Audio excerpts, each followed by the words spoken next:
Olá! Nesse vídeo faremos a definição da ordem parcial.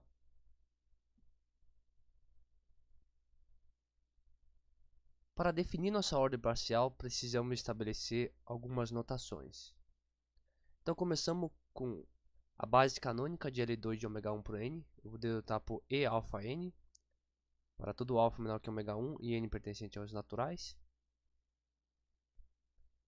E como os índices aqui de L2 é um produto, eu posso olhar isso como colunas. Então eu vou olhar o L2 de ômega 1 por n como união de colunas. Com isso eu quero dizer união de elementos da forma L2 de Xi por n, onde isso eu estou denotando o espaço de todas as sequências de L2 de ômega 1 por n, tal que o x de alfa n é igual a zero se o alfa aqui for diferente de Xi.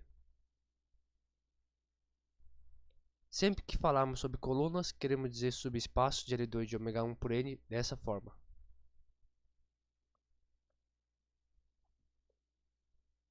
E dizemos que um operador A de L2 de ômega 1 por n ele preserva colunas se ele preserva cada um desses subespaços. Isso eu quero dizer que o A de V pertence a L2 de Xi por n para todo V que pertence a L2 de Xi por n. Então, simplesmente um operador preserva colunas se toda vez que eu pegar um elemento desse subespaço, o resultado, a imagem, é sempre um elemento desse subespaço. Uma observação importante é que na nossa construção, e daqui por diante, principalmente quando definimos nossa ordem parcial, todos os operadores eles vão preservar as colunas. Mais de uma definição.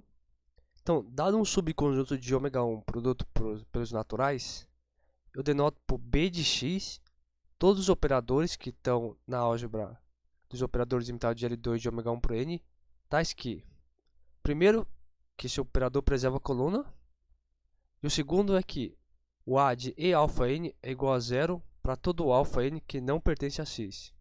Então é um operador que ele só atua nos vetores que tem um componente que tem um índice alfa n que estão em x. Toda vez que eu pegar um E de alfa n e o alfa n não pertence a x, o resultado dele é zero. Então são operadores que eles atuam no espaço gerado por E alfa n para alfa n em x, e fora desse subespaço ele é sempre nulo. Bom, para definir nossa ordem parcial precisamos desses operadores especiais, que eu estou denotando por 1 de Xi Mn. E como que ele é definido? 1 de Xi Mn de E de Xi n é igual ao E de Xi m. Então eu tenho essa operação, o Xi aqui coincidem, esse n coincide com esse n, então eu elimino o n e vai ficar só o Xi m, que é igual a E de Xi m. E para todos os outros, 1 de Xi Mn calculado no E de alfa k é sempre igual a zero, para todos os outros casos. Então, é um operador que preserva a coluna, ele opera apenas na coluna indexada por Xi, e simplesmente ele troca o E de Xi n por E de Xi m.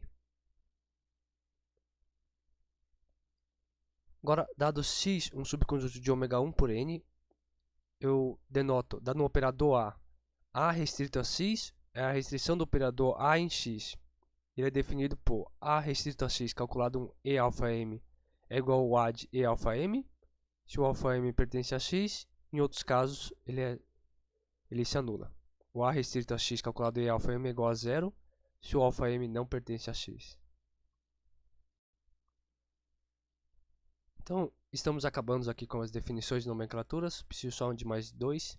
Então, esse D curvo aqui é sempre um subcorpo enumerável dos complexos, tal que os racionais, ou seja, o Q mais IQ, estão contidos nesse subcorpo, e ele é fechado por raiz quadrada. Então, raiz de lambda sempre pertence a D, para todo lambda pertencente a D. Então, só adiantando, precisamos desse subcorpo enumerável aqui porque queremos que nossa ordem parcial seja CCC, como veremos mais adiante. Agora, dado um operador A, eu digo que se o operador A tem matriz com entradas em D, ou seja, é um operador que tem a matriz nesse corpo D aqui, se o produto escalar do A de E alfa m por E de beta M sempre pertence a D, para todos alfa e beta menores que ômega 1.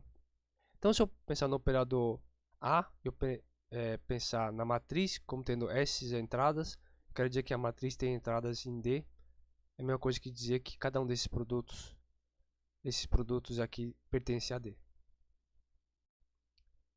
Estamos agora em posição de definir a nossa ordem parcial. Então, vamos definir a nossa ordem parcial. Estou denotando a ordem parcial por P de ômega 1 de D.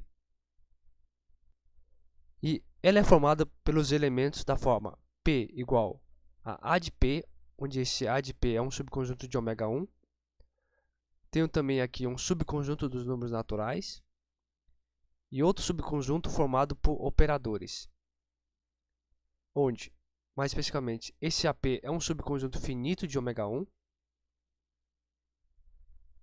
Para cada QC pertencente a AP, eu vou ter que o n QC de P é um número natural. Então, para cada AP aqui, eu tenho um número natural. E agora vamos tratar desse subconjunto aqui de operadores. Primeiramente, eu defino o XP como a união, como os elementos da forma αn, tal que o alfa pertence a P e o n pertence a esse intervalo que vai de 0 a n alfa de P. Então, esses operadores A de QC, Mn de P pertencem ao B de XP. Só lembrando que o que era esse B de XP eram os operadores que atuavam só no subespaço gerado por E de αn, tal que o αn pertence ao XP. E além disso, eu peço que esses operadores AP de QC, Mn tenham matrizes com entradas em D. E mais uma propriedade em relação a esse conjunto de operadores. Eu quero que esses operadores sejam da forma A de QC MNP restrito a QC mais o operador 1 de QC MN. Então aqui eu estou dizendo que esses operadores são tais que na coluna indexada por QC, eles atuam como operador 1 de QC MN. Então aqui temos a definição dos elementos que compõem a nossa ordem parcial. Mas ainda falta definir a ordem nessa ordem parcial. Então aqui são os elementos, o que os elementos satisfazem, e agora vamos definir a ordem. Então, vamos definir a ordem. Dado esse elemento P, está na ordem parcial, e agora também um outro elemento Q, que eu estou denotando dessa forma, eu vou definir o que eu quero dizer com P menor ou igual a Q. Então, P menor ou igual a Q, se somente se o AP contém um AQ, então esse AQ aqui está contido em AP. Os n QC de P são sempre maiores ou iguais ao n de QC Q, para todo QC pertencente a AQ. Existe um estrela mergulho não unital I de PQ, que vai no B de XQ ao B de XP, tal que o I de PQ de A de Q de QC MN é igual ao A de QC MN de P. Então ele manda os geradores aqui do B de QC Q nos elementos correspondentes em A de P de QC MN. Então ele preserva aqui a indexação, só estou trocando os elementos. Aqui é um elemento do B de XQ e aqui é o elemento do B de XP. E também esse mergulho satisfaz que o I de PQ de A, fazendo a restrição no XQ, é sempre igual a A para todo elemento A, para todo operador A pertencente ao B de XQ. É dessa forma que definimos a nossa ordem. Então, P menor ou igual a Q, se somente se essas quatro condições são satisfeitas. É uma definição de ordem parcial e possui bastantes elementos. Vamos olhar algumas imagens e fazer uma revisão dessa definição. Então, começamos com ômega 1, produto cartesiano de ômega 1 por n. Então, vamos olhar o que seria um elemento dessa ordem parcial. Então, começamos com, aqui na base desses retângulos, eu tenho os pontos que seriam os pontos do conjunto AP. E para cada um elemento de AP, por exemplo, o QC, eu teria aqui uma altura que seria o n de QC. E a união dessas colunas aqui é o que eu estou denotando por XP. Então, o AP são os pontos vermelhos. Para cada ponto vermelho aqui, eu vou ter um correspondente número natural. Esse número natural aqui vai definir a altura dessas colunas. E a união dessas colunas é o que eu estou chamando do conjunto XP. Agora, quanto aos operadores. Os operadores AD que se MN de P são tais que, se eu calcular ele em E de um ponto, de uma coordenada beta M, tá que o beta M não pertence ao XP, então ele é sempre nulo. Por outro lado, se eu pegar o A de P de que se MN e calcular uma dessas colunas E, onde o ponto aqui pertence à coluna, o resultado também acaba caindo nessa coluna. Caindo na coluna no sentido assim que ele estará no subespaço gerado pelos elementos dessa coluna. Então, essa é a forma dos elementos que compõem a nossa ordem parcial. Vamos tentar agora entender a ordem, né? Então, eu digo que o Q é menor ou igual a P, se primeiramente, as colunas de Q são maiores do que as colunas de P. Então, eu quero dizer que a coluna de Q seria o azul aqui, unido ainda com essa parte adicional vermelha. O azul aqui seriam as colunas de P, e a coluna de Q ela pode ser um pouquinho mais alta. E também eu posso ter colunas adicionais no elemento Q, como essa coluna e essa coluna.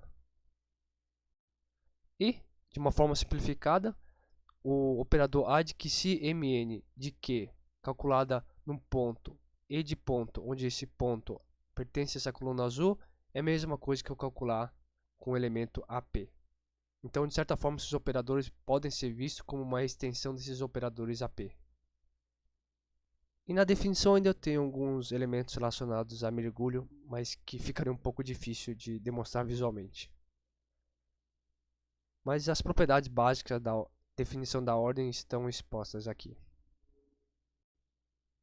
Com isso, encerramos esse vídeo. No próximo vídeo vamos trabalhar algumas propriedades dessa ordem parcial para pegar um pouco de familiaridade. E eu concluo aqui com as referências. Obrigado.